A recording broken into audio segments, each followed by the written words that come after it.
Hello കൂട്ടുകാരെ, നമ്മുടെ പുതിയൊരു വീഡിയോയിലേക്ക് എല്ലാവർക്കും സ്വാഗതം. ഇന്ന് രാവിലെ തന്നെ ഒരുങ്ങി കെട്ടി എവിടേക്കാന്നല്ലേ? ഇന്ന് അമ്പലത്തേക്ക് പോവുകയാണ് കേട്ടോ. ഇന്നെന്താ വിശേഷം എന്ന് ചോദിച്ചാൽ, ഇന്ന് സജേഷ് ഏട്ടൻ്റെ ആണ്ടാണ് കേട്ടോ. ഏട്ടൻ മരിച്ചിട്ട് ഇപ്പോൾ 29 വർഷമാകുന്നു. ഏട്ടൻ്റെ ആണ്ടിന് എല്ലാ വർഷവും അമ്പലത്തിൽ പോവും, പായസം കഴിപ്പിക്കും. അങ്ങനെയാണ് ഇവിടെ പതിവ് കേട്ടോ. പക്ഷേ ഞാനല്ല, അമ്മയും ഏട്ടനും അച്ഛനും ഒക്കെയാണ് അമ്പലത്തേക്ക് വരുന്നതും പായസം കഴിപ്പിക്കുന്നതും ഒക്കെ. പക്ഷെ ഇക്കൊല്ലം എനിക്കായിരുന്നു കേട്ടോ അതിൻ്റെ എന്താ പറയുക ഭാഗ്യം കിട്ടിയത് കേട്ടോ. അമ്മേൻ്റെ അനിയത്തിൻ്റെ മോൾക്കൊരു കുഞ്ഞാവി ഉണ്ടായിട്ടോ. അപ്പോൾ അത് കാരണം അവർക്ക് 16 ദിവസം അമ്പലത്തിൽ കയറാൻ പറ്റില്ല. അച്ഛൻ ഇപ്പോൾ തീരെ വയ്യ, അതുകൊണ്ട് അച്ഛനും ഈ പ്രാവശ്യം അമ്പലത്തേക്ക് വന്നില്ല കേട്ടോ.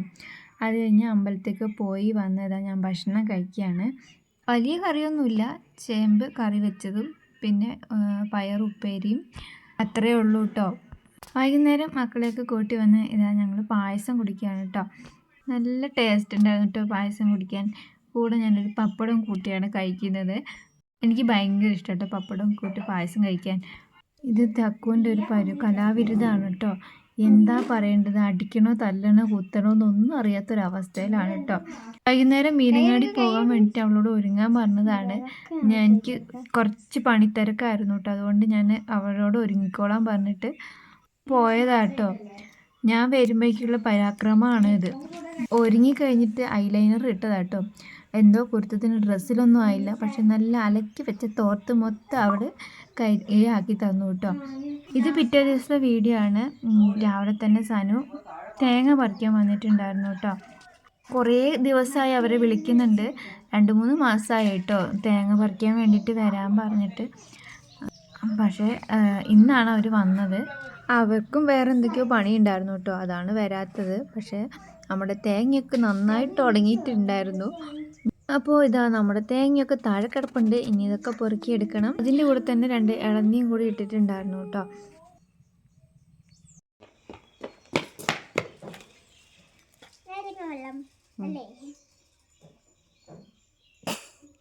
എന്ത് വെള്ളമാക്കൂ? തേങ്ങയോ ഇളനിയോ? ഈശ്വര, കൃഷിക്കാരൻ്റെ മക്ക് ഇളനീരെന്താന്ന് പറഞ്ഞറിയില്ല.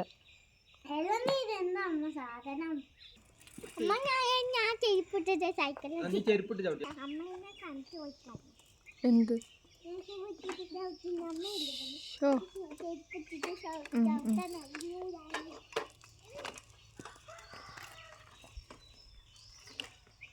അവൾ ഷൂ ഇടാണ്ട് ചവിട്ടെങ്കിലും ഷൂ ഇട്ടിട്ട് ചവിട്ടുന്നത് ആദ്യമായിട്ടാട്ടോ, അതുകൊണ്ട് ഇച്ചിരി ബുദ്ധിമുട്ടുണ്ട് ചവിട്ടാൻ. മക്കളെ ഏട്ടൻ കൊണ്ടുവിട്ടിട്ടുണ്ടായിരുന്നു കേട്ടോ. പിന്നെ എനിക്ക് കുറച്ച് അലക്കാനുണ്ടായിരുന്നു, പിന്നെ അതൊക്കെ അലക്കിയിട്ടു.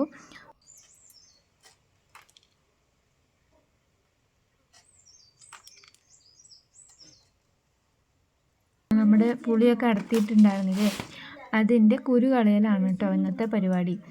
അപ്പോൾ രാവിലത്തെ പണിയൊക്കെ കഴിഞ്ഞ് ഇരുന്നതാണ്. എനിക്കിങ്ങനെ കുറേ നേരം ഇങ്ങനെ ഇരുന്നിട്ടുണ്ടെങ്കിൽ ചിലപ്പോൾ ഉറക്കം വരും, അല്ലെങ്കിൽ കഴുത്ത് വേദന വരും. അതുകൊണ്ട് ഞാൻ കുറച്ചായിട്ടേ ചെയ്യാറുള്ളൂ. പക്ഷേ പുളിൻ്റെ കുരു വേഗം കളഞ്ഞില്ല, അതിൽ വേഗം പുഴു പിടിക്കും കേട്ടോ. അതുകൊണ്ട് വേഗം തന്നെ തീർക്കണം. അതുകൊണ്ട് ഞാനും അമ്മയും മാറി മാറി തന്നെയാണ് ഇങ്ങനെ കുരു കളയുന്നത് കേട്ടോ. അധികവും അമ്മയെ ചെയ്യുക, കാരണം എനിക്ക് അധിക നേരം ഇരുന്ന് കഴുത്ത് വേദന എടുത്തിട്ട് പിന്നെ പിറ്റേ ദിവസം ഞാൻ ഒരു പണി എടുക്കലുണ്ടാവില്ല. അങ്ങനെ കുറച്ച് നേരം ഇരിക്കും, പിന്നെ എണീച്ച് പോവും. അങ്ങനെ വൈകുന്നേരം ആയപ്പം കുറച്ച് തോർത്ത് പിന്നെ ചൂടുവെള്ളത്തിട്ട് വെച്ചിട്ടുണ്ടായിരുന്നു. അപ്പോൾ അത് അലക്കാനുണ്ട്. പിന്നെ തക്കുടുവിൻ്റെ യൂണിഫോം രാവിലെ അലക്കിയിടാൻ മറന്നുപോയി, അപ്പോൾ അതും അലക്കാനുണ്ട്. അങ്ങനെ എല്ലാം അലക്കിയിട്ടു. ഇത് ഇന്ന് കോഴിയിട്ട മുട്ടയാട്ടോ. മുട്ടേൻ്റെ വലിപ്പം കണ്ടോ, നമ്മുടെ കാടമുട്ടേൻ്റെ അത്ര വലിപ്പമേ ഉള്ളൂ കേട്ടോ. ഇത് ഇന്ന് 2 കോഴികളിട്ട മുട്ടയാട്ടോ. ഒന്ന് സാധാ പോലെ, ഒന്ന് കാടമുട്ട പോലെ. എന്തായാലും അടിപൊളി. അങ്ങനെ ഇന്നത്തെ വീഡിയോ ഇവിടെ നിർത്തുകയാണ്. പുതിയൊരു വീഡിയോയുമായി വീണ്ടും കാണുന്നതായിരിക്കും. Bye bye.